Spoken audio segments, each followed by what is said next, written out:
আসসালামু আলাইকুম। এই ভিডিওতে আপনাদেরকে দেখাবো সঠিক নিয়মে একটি কামিজ কাটিং করে কাস্টমার যখন বাইরের টেইলার্সের কাছে বা কোনো মার্কেট থেকে একটি কামিজ বা যেকোনো পোশাক তৈরি করে আনে, সেই কাজটি দেখতে অনেক সুন্দর দেখা যায় বা কাস্টমাররাও অনেক প্রশংসা করে। আপনি যখন কাজ করতেছেন, আপনার কাজে কাস্টমার ভুল ধরতেছে, না হলে পুনরায় আবারও ঠিক করার জন্য আপনার কাছে নিয়ে আসতেছে। তারা কিভাবে কাজ শিখেছে আর আপনি কিভাবে কাজ শিখেছেন? এই ভিডিওতে আপনাদেরকে দেখাবো ৪১ থেকে ৪২ ইঞ্চি বডির একটি কামিজ সঠিক নিয়মে কিভাবে কাটিং করতে হবে। এই কামিজটি কাটিং করার জন্য এখানে প্রিন্টের একটি গজ কাপড় নিয়েছি। কাপড়টি আমাদের ওপেন করে সুন্দর করে ভাঁজ করে নিতে হবে। কাপড়টি এভাবে ওপেন করে নেওয়ার পরে একটি ডাবল ভাঁজ করতে হবে, তারপর এদিকে আরও একটি ভাঁজ করতে হবে। কাপড়টি এইভাবে ভাঁজ করে নেওয়ার পরে নিচে সেলাই মার্জিনের জন্য কাপড় রেখে আমাদেরকে মার্জিন করতে হবে। এইভাবে একটি মার্জিন করে নেওয়ার পরে এরপরে ১.৫ ইঞ্চি কাপড় রেখে আরও একটি মার্জিন করতে হবে। এইভাবে দুইটি মার্জিন করে কামিজটির লম্বা মাপটি নিতে হবে। এই মার্জিনে এইভাবে ফিতাটি রাখতে হবে।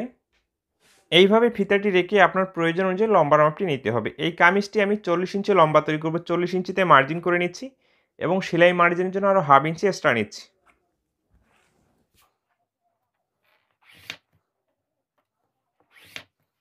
এই দুইটি মার্জিন এইভাবে আমাদেরকে সুন্দর করে টেনে নিতে হবে। এরপর এখানে কাঁধ মানে শোল্ডারের মাপটি নিতে হবে।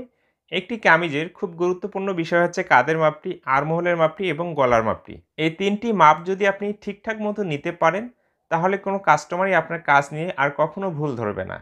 এই ৩টি মাপ আমরা কি অনুযায়ী নিব? অবশ্যই এই ৩টি মাপ আমাদেরকে বডি অনুযায়ী নিতে হবে। যাদের বডি ৩৫ থেকে ৩৬ হবে তাদের জন্য মাপটি আলাদা দিতে হবে। যাদের বডি আবার ৩৭ থেকে ৩৮ ইঞ্চি তাদের জন্য আলাদা দিতে হবে। যাদের বডিটি ৩৯ থেকে ৪০ ইঞ্চি হবে তাদের জন্য আলাদা দিতে হবে। যাদের বডি ৪১ থেকে ৪২ হবে তাদের জন্য মাপগুলো আলাদা করে দিতে হবে। এই নিয়মে যদি আপনি কাজ শিখে দর্জিগিরি কাজ করেন, তাহলে কাস্টমার আপনার কাজের প্রশংসা করবে। আর যদি ১টি ২টি মাপ শিখে সব সাইজের পোশাক তৈরি করতে চান, তাহলে সেই কাজগুলো নিয়ে কাস্টমার ক্লেম দিবে আর আপনার কাজেরও কোনোদিন আপনি প্রশংসা পাবেন না কাস্টমারের কাছ থেকে। তো এই কামিজটি ৪২ ইঞ্চি বডির জন্য তৈরি করব। ৪২ ইঞ্চি বডির জন্য কাঁধের মাপটি আমাদেরকে ৭.৫ ইঞ্চি নিতে হয়, মানে ৭ ইঞ্চি ২ পয়েন্ট, এবং নিচেও ৭.৫ ইঞ্চিতে মার্জিন করতে হবে। তো এতটুকু মার্জিন এখানে টেনে নিতে হবে সোজা করে।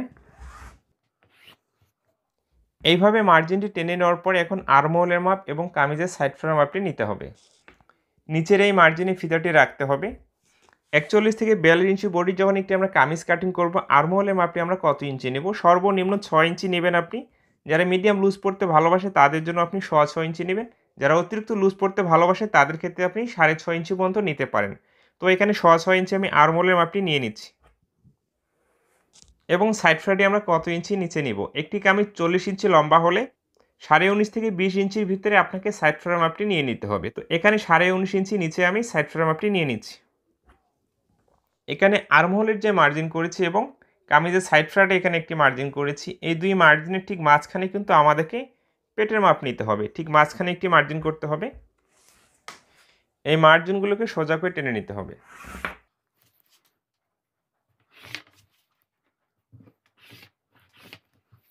এই মার্জিনগুলো এইভাবে টেনে নেওয়ার পরে বডির মাপ, পেটের মাপ এবং কোমর, হিপের মাপ, এই মাপগুলোকে ৪ ভাগ করে ১ ভাগ নিতে হবে এবং সেলাই মার্জিনে এক্সট্রা কাপড় নিতে হবে। ৪২ ইঞ্চিকে ৪ ভাগ করলে কত হচ্ছে? ১০.৫। দেখুন ১০.৫ ইঞ্চিতে মার্জিন করব এবং সেলাই মার্জিনে এক্সট্রা কাপড় নিব। পেটের মাপটি এখানে ৩৭ ইঞ্চি দিব। ৩৭কে ৪ ভাগ করলে কত হচ্ছে? ৯ ইঞ্চি, ৯ ইঞ্চি ২ পয়েন্ট। ৯ ইঞ্চি ২ পয়েন্টে মার্জিন করব, সেলাই মার্জিনে এক্সট্রা কাপড় নিব। এবং কোমর মানে হিপের মাপটি এখানে ৪০ ইঞ্চি নেব। ৪০কে ৪ ভাগ করলে কত হচ্ছে? ১০। ১০ ইঞ্চিতে মার্জিন করব, সেলাই মার্জিনে এক্সট্রা কাপড় নিব। এখানে হিপের মাপ মানে কোমরের মাপটি ৪ ভাগ করে আপনি যত ইঞ্চি নেবেন এই অনুযায়ী আপনাকে নিচের ঘেরের মাপটি নিতে হবে। তো কত ইঞ্চি নিয়েছি আমি? ১০। ১০ ইঞ্চিতে মার্জিন করব। এই মার্জিন থেকে সর্বনিম্ন ২.৫ ইঞ্চি, ৩ ইঞ্চি নিলে বেস্ট হবে। তো ৩ ইঞ্চিতে মার্জিন করে নিচ্ছি এবং মুড়িয়ে সেলাই দেওয়ার জন্য ১ থেকে ১.৫ ইঞ্চি পর্যন্ত এক্সট্রা কাপড় নিতে হবে। এইভাবে যে কোনো কামিজের নিচের ঘেরের মাপটি আপনাকে নিতে হবে।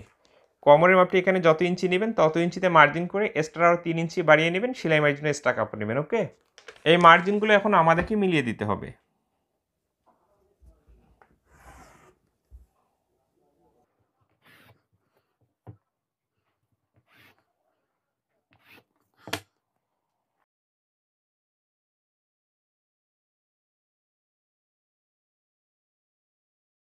এইভাবে মার্জিনগুলো মিলিয়ে দেওয়ার পর এখন আর্মহোলের জন্য রাউন্ড শেপ করতে হবে।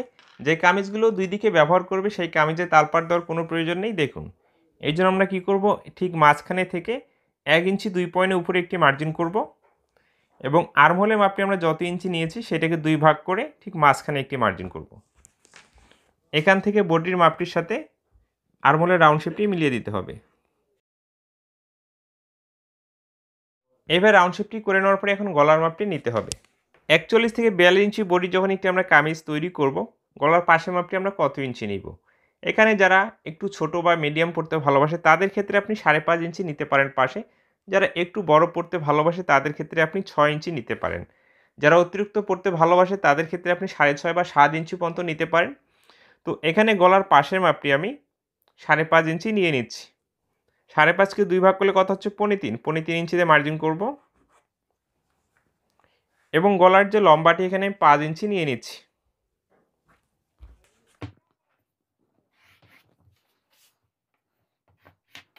এইভাবে মার্জিন করে যে কোনো ডিজাইন গলা দিতে পারেন আপনার রুচি অনুযায়ী। তো এখানে গোল গলার জন্য রাউন্ড শেপ করে দিচ্ছি আমি। এইভাবে গলার রাউন্ড শেপটি করে নেওয়ার পরে কামিজটি কিন্তু আমাদেরকে কাটিং করতে হবে। এই ভিডিওতে যে মাপগুলো আপনাকে দেখিয়েছি 41 থেকে 42 ইঞ্চি বডির জন্য শুধু প্রযোজ্য থাকবে। এর থেকে বডি মাপটি যখন আপনি বাড়িয়ে একটি কামিজ কাটিং করবেন, শোল্ডারের মাপ, আর্মহোলের মাপ, গলার মাপ, এই মাপগুলো আপনাকে বাড়িয়ে নিতে হবে।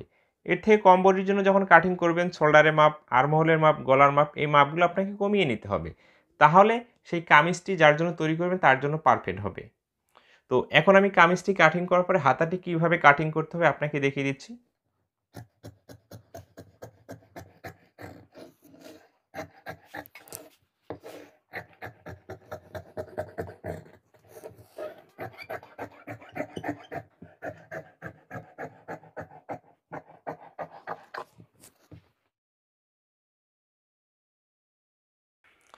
কামিজের এই কর্নার দিকে আমাদেরকে মিনিমাম 1/2 ইঞ্চি ডাউন করে কাটিং করে নিতে হবে।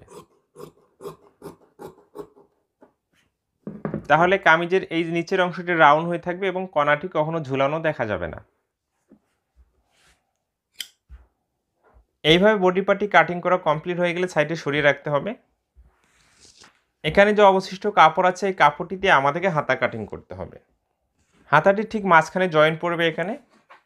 তো জয়েনের জন্য কাপড় রেখে একটি মার্জিন করতে হবে এবং এইখানে 1/2 ইঞ্চি কাপড় রেখে একটি মার্জিন করতে হবে। এই মার্জিন থেকে ঠিক 3.5 ইঞ্চি নিচে একটি মার্জিন করতে হবে। আপনার প্রয়োজন অনুযায়ী হাতের লম্বা মাপটি নিতে হবে এবং সেলাই মারার জন্য এক্সট্রা কাপড় নিতে হবে। হাতের মুখের মাপটিকে 2 ভাগ করে 1 ভাগ নিতে হবে এবং সেলাই মারার জন্য এক্সট্রা কাপড় নিতে হবে।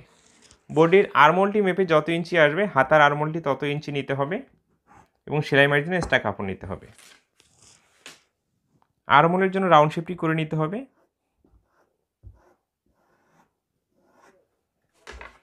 এবং এই মার্জিনগুলো এখানে মিলিয়ে দিতে হবে।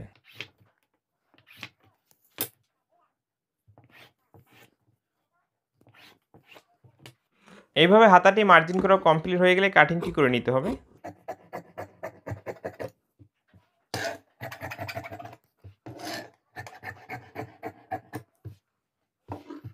তো এখানে কিন্তু হাতাটি কাটিং করা কমপ্লিট হয়ে গেছে।